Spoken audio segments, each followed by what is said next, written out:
They were devils. I was discussing creepypastas with my grandfather. He had never heard the term before and kind of snickered at it. After I explained to him what they were, he said, "We used to just call them urban legends." He wanted some examples, and I gave him a few of the obvious ones: Slenderman, Ben Drowned, etc. I then told him about one I'd recently read, a story called The Milk Boy. It took place in the 1800 US and dealt with a young boy who was lured into the woods by men who were long dead. Then he stumbles upon a marble that shelters the dead men's souls.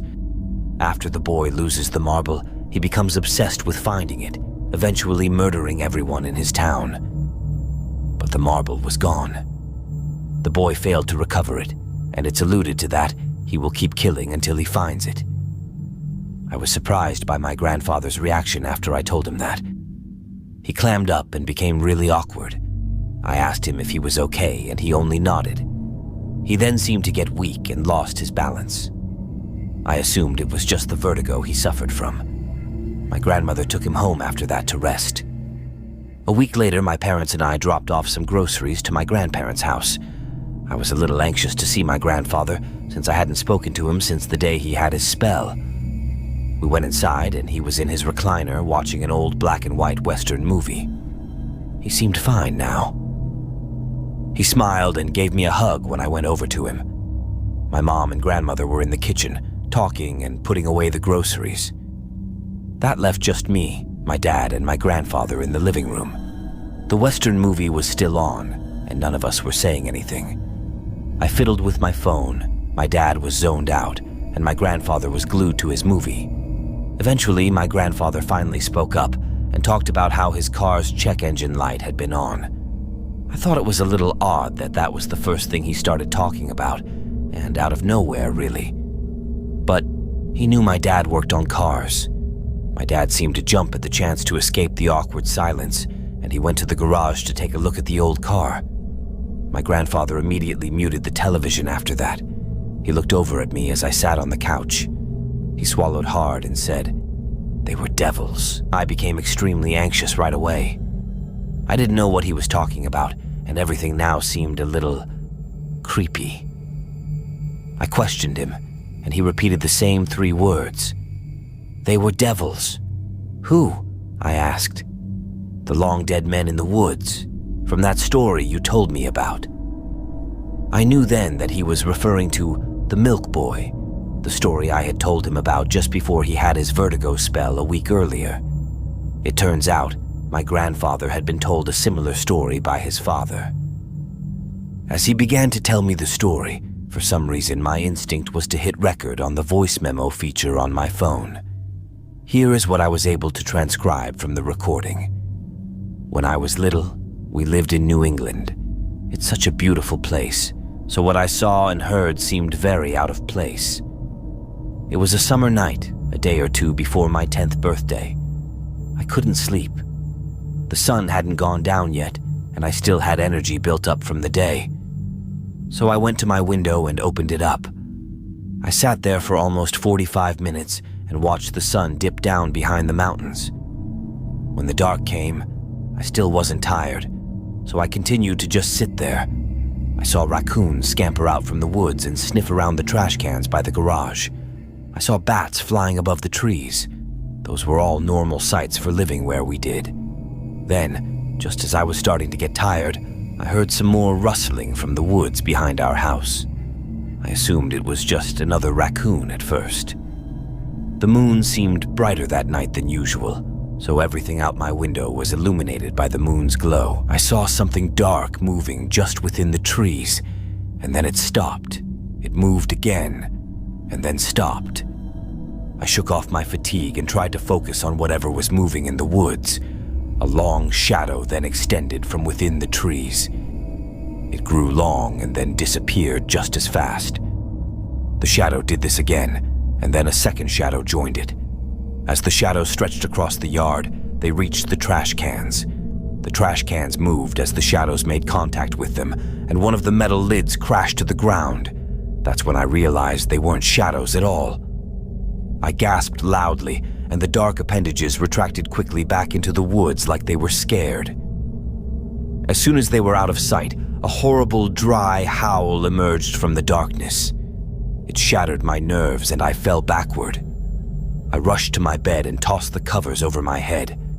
I could still hear the howl, but it had faded, like whatever it was now retreating in the opposite direction. I felt dizzy after that, never having experienced such a bizarre moment.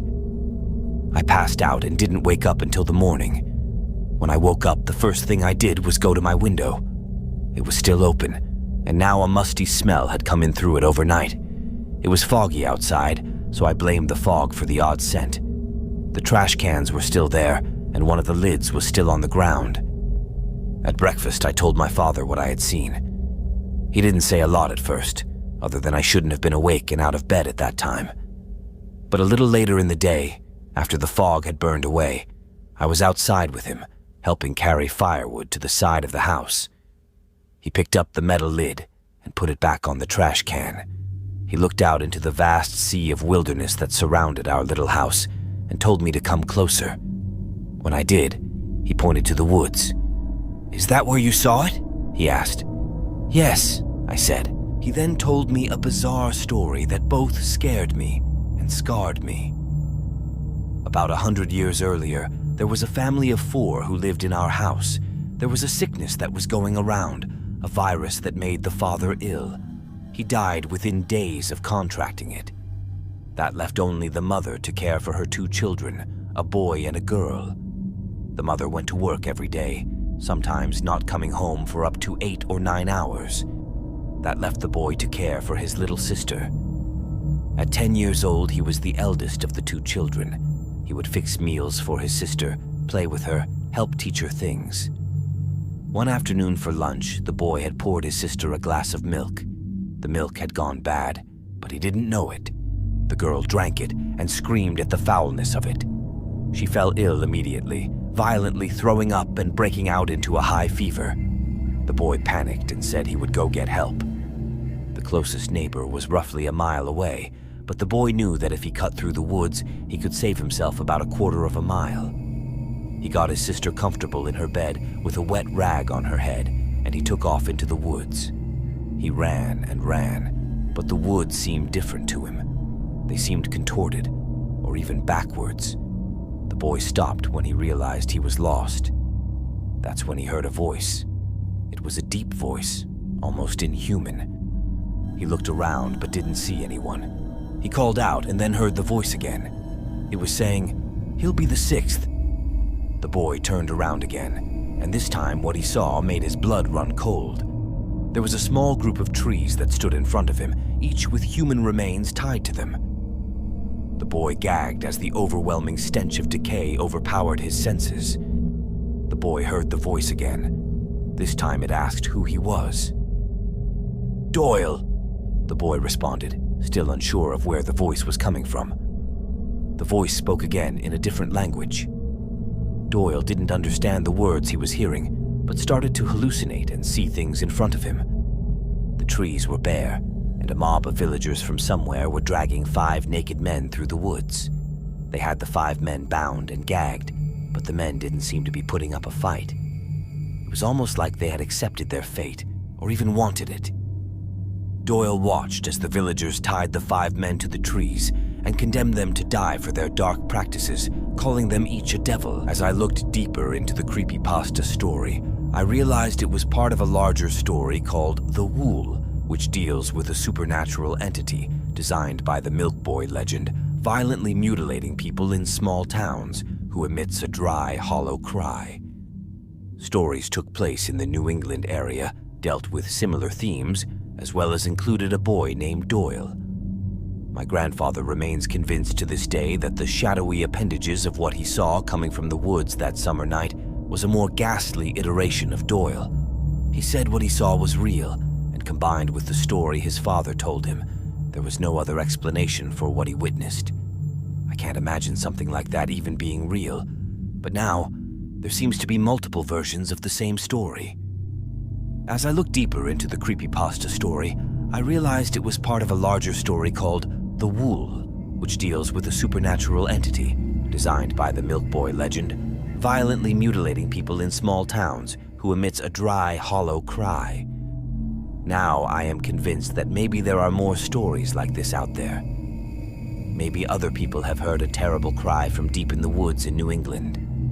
Maybe others have smelled the unexplained foul odors. Whether or not the story is real, my grandfather has never lied to me. I believe him. The fear he feels to this day is undeniably real.